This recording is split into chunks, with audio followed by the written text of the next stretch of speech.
Hey, Yinning at Life gang, it's Kimberley Roberts of the SolefulYin brand.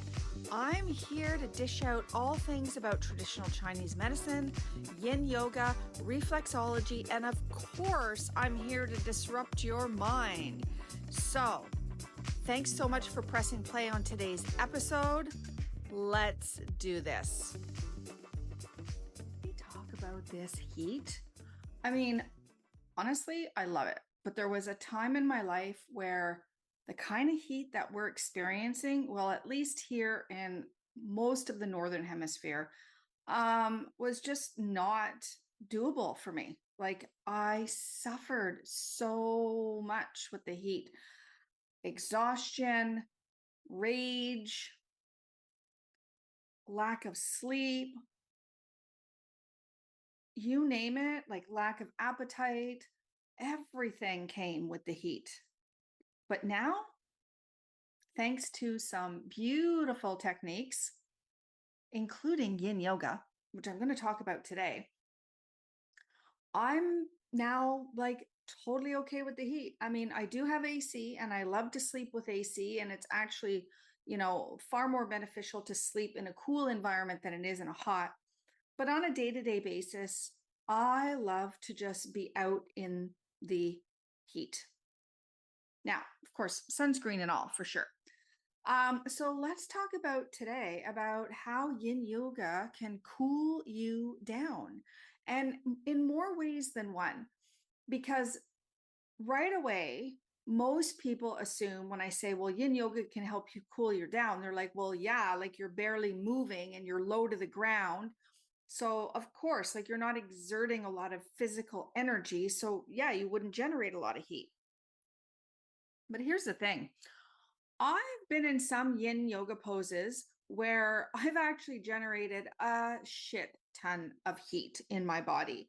And it came out on my skin, it came out in my breath, it came out in my eyes, it came out in my liver for sure. But let me tell you, I've had some heated practices.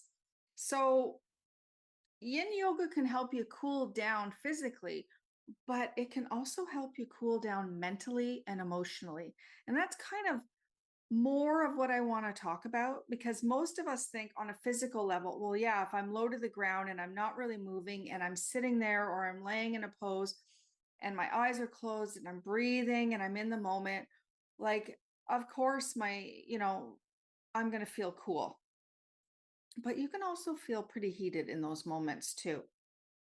But what really strikes a chord with me right now is because I'm seeing a lot of patients in my reflexology practice, and even some of my students in my live stream classes are commenting like, this heat is a lot for me. Like I find like I'm flying off the handle a lot sooner, and like, the irritation and the frustration over the smallest little things is happening, whereas that never used to happen before. And I'm like, well, it's an overload of heat, but sometimes the heat is coming from our liver. I mean, if we know that the liver organ system as a whole on a Western approach is all about, right, detoxification. So we all know it's the major detox organ, has over, 600 functions that it does every single day. And then above and beyond that, maybe some other stuff that's happening, especially if you're not in good health. So your liver takes a huge hit all the time. And I mean, in any given moment, you could put your hand on your liver and it'll feel hot. Why?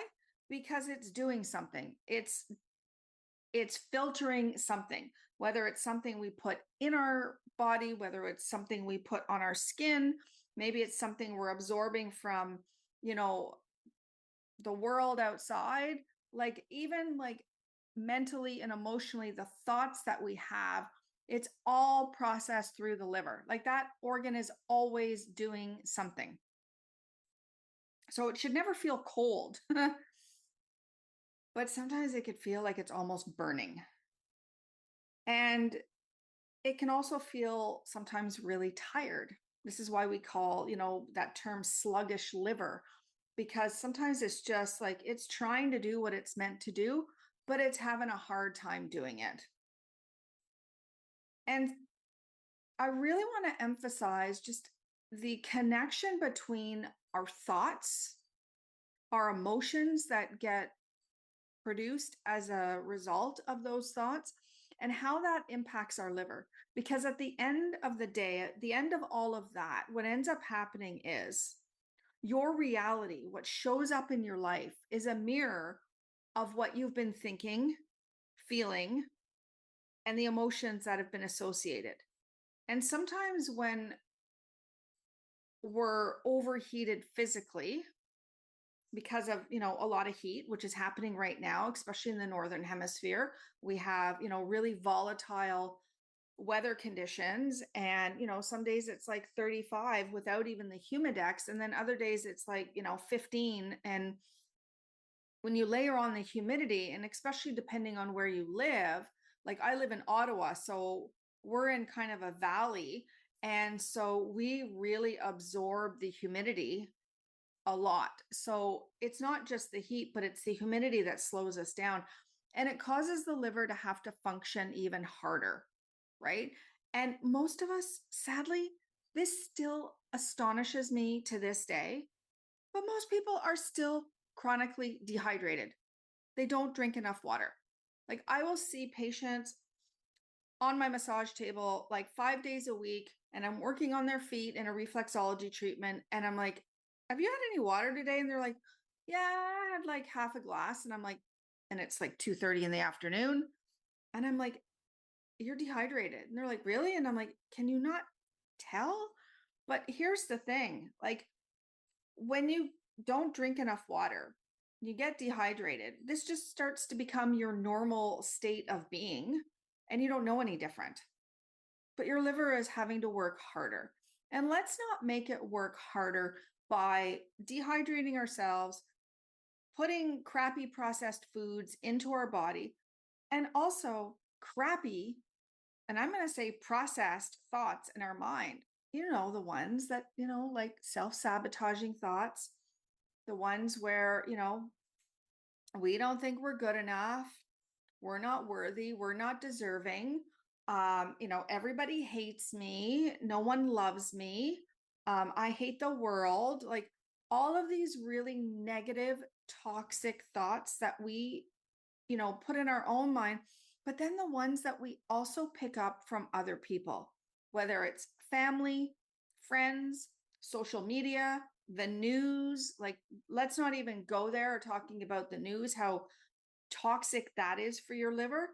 But you see, all of this has a compound ripple effect. And when your liver is having to work a lot harder than it should be, here's the thing.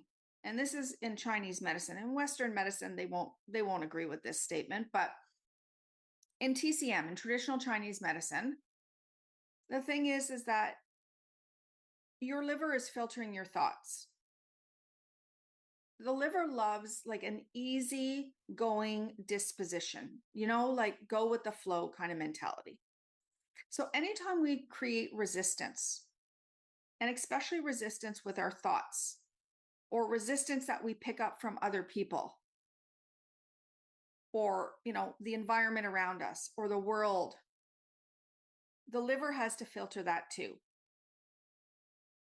And so instead of 600 functions, it's probably going like close to like 700. I don't know. I don't know the exact number here, but let's just say it's doing a lot more than it's supposed to be.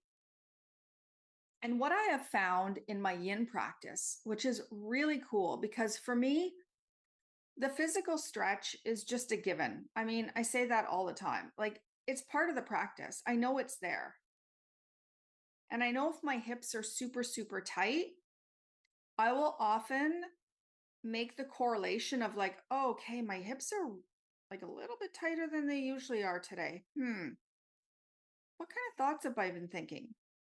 Because the liver meridian channel runs through the inside of the legs, and the gallbladder meridian channel, its paired organ, runs through the outside of the legs. And they're connected, right? Gallbladder and liver, they work together. And they all, those meridian channels move up through the body, through the hips. So when my hips are super, super tight, unless I was doing something like a really hardcore physical exercise, then of course I know my hips are tight because you know what? I just worked out. But say I haven't been working out a lot, but my hips all of a sudden are super tight. I haven't been sitting for like 15 hours a day. So I'm like, what's up? And then I know it's my thoughts. And I can tell you because I have such acute emotional awareness, emotional intelligence, I can tap in literally a hot second where I'm at emotionally. And I know that if I'm on the emotional scale at a lower level, like around anger, for example, then you know what? I know that that is having an effect on my physical body. I know it's having an effect on my mental health. I know it's having an effect, obviously, emotionally, because I'm angry, or if it's irritation or frustration. But then I know that that is going to ripple down into my liver. And eventually, that is going to create some imbalance or some dis-ease in that organ because it's all connected. It's all connected in TCM. We don't separate the physical from the mental and the emotional. So in my yin practice, this is where I really focus less so on the stretch and I focus more on cultivating emotional intelligence. Where am I at? Where am I vibrating at? Because essentially whatever emotions I'm experiencing, I'm vibrating out at. And that's what the universe is picking up. And then that's what I'm getting back as a mirror to me. So if I'm angry, that means I'm vibrating out a frequency and energy of anger, which means I'm going to attract back to me similar experiences that are just going to make me more angry. Like that's how the universe works. It's just a matchy. And so if I'm pissed off, then my liver is pissed off. And then the universe picks up an energy of, oh, she's pissed off. Well, let me send her something else to piss her off. And the cycle goes round and around and around, like you're spiraling. So the moment you're in the pause and the stillness of a pose, your mind is going to start to move. Thoughts are going to come in. This is just the natural nature of our mind. It's not meant to be quiet. It thinks. And if you can be properly propped up in a pose using your props so that your body is not so physically uncomfortable, then you can, and only then will you be able to tap into the emotions. And then the powerful part comes.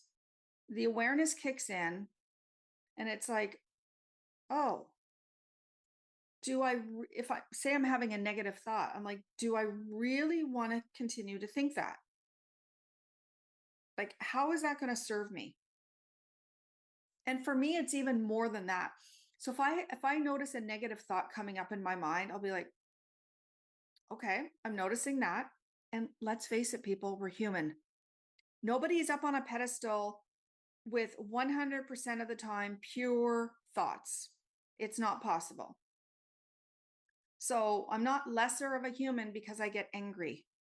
And I want to give you permission to accept that for yourself. It's also okay to be sad or to be worried or to be scared. These are, emotions. In my previous podcast episode, I talked about shame. Shame, and embarrassment, like those are hard ones to digest, but you know what? Like we're going to experience them and it's okay. It's just we don't want to build a house in that. That's not what we want our foundation to be. So when you can notice the thoughts and you say, okay, I realize I'm angry right now or worried or whatever it is. And then the next question I ask myself is, well, how is that serving me being worried?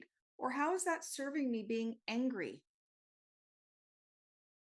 and I'll look for responses. Sometimes I don't get the response right off the bat. It's something to contemplate. But then I take it a step further. And for me, it's like, well, how are these thoughts serving other people in my life? How are these thoughts serving my business, my clients, my students?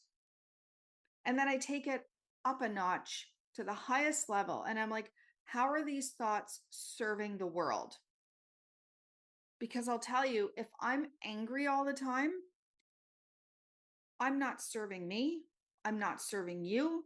I'm not serving my students. I'm not serving my clients. I'm not serving my family, my friends. And I'm certainly not serving this world. And I'm here to serve myself, you, and everyone. But I know I'm going to have lesser than vibrant thoughts. And that's okay. And so I can move in my yin practice through these contemplative thoughts. And sometimes the answers will come really clear. I will tell you now that I've been practicing this way for such a long time that I can literally shift my emotional state in like a hot second.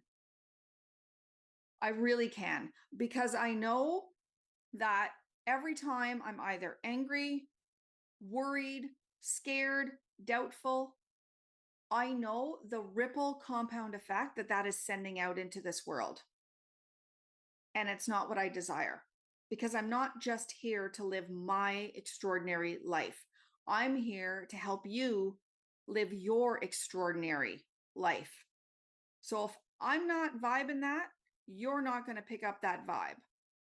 So it's a waste of my time and a waste of my energy. And it's even a waste of the universe, because the universe is like, I want to send her all the great things. Why is she down low?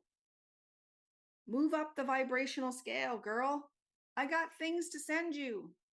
Good things, fun things, amazing things, extraordinary things. I got you. But if you're going to sit down in the worry and the fear and the anger, all right, well, I'm going to give you back more of that. So I know, and I am so committed to my own evolution and my own healing journey. And because I am at that point where I feel I am living my extraordinary life, do I have everything that I desire? No. I'm still a work in progress. And that's the thing, we all are. But I will tell you that with Yin Yoga, I have certainly been able to cool down my emotions, because for years, especially when I was in my marriage to an alcoholic, I mean, I didn't drink, but I felt like I was the alcoholic, because I was just as angry all the time. And I tried to hide it, but it was hard. It even showed on my face. Like my face was red all the time. People used to say to me, "Do you have rosacea?" And I'm like, "No." And they're like, "Well, why is your skin so red? And why is it so hot all the time?" Well, it's because, you know what? I was pissed off, and my liver was pissed off. And although I was doing yin at the time, I didn't have the emotional intelligence, the emotional awareness, the resilience that I have now. And you don't know until you know. And I always say too that we only ever do the best that we can with the tools that we have in the moment. So, and I talked a lot about that in my previous episode where I talked about shame, all the things that I was, ashamed of and embarrassed of. Well, I was only operating with what I knew at the time. And you know what? We all are. So, is there any point to be carrying around all of this heaviness? Because regardless of whether it's sadness, worry, or fear, or whatever, your liver still filters it, even though its primary emotion in TCM is anger. It still has to filter everything, all your emotions. So the practice of yin, it's so much more powerful than the physical stretch. Think of it as a stretch for your mind and what you are capable of shifting with it. Because I'll tell you, anything and everything is possible when you get still, when you pause, when you tune inward. And the more you do it, the more you cultivate and develop this emotional awareness that leads you to living an extraordinary life and being able to handle this heat. Because I'll tell you, if your liver doesn't have to work so hard, you're going to be a lot cooler. You're not going to be so irritated. You're not going to be so overheated physically, mentally, emotionally. So do yourself a favor. Get on the mat. Practice some yin. You want to get really precise, get on the SolefulYin app and practice all of the practices that I have for emotional intelligence. Every single emotion, there are practices on my app to help you release anger, fear, worry, sadness, grief, all of it. There's mindset courses, there's downloadable ebooks. There is so much content on there to help you cool down and live your extraordinary life. So come and join us on the app. I will link all the information in the show notes. And I'll see you next week where I'm going to talk about reflexology and how it's for more than just your feet.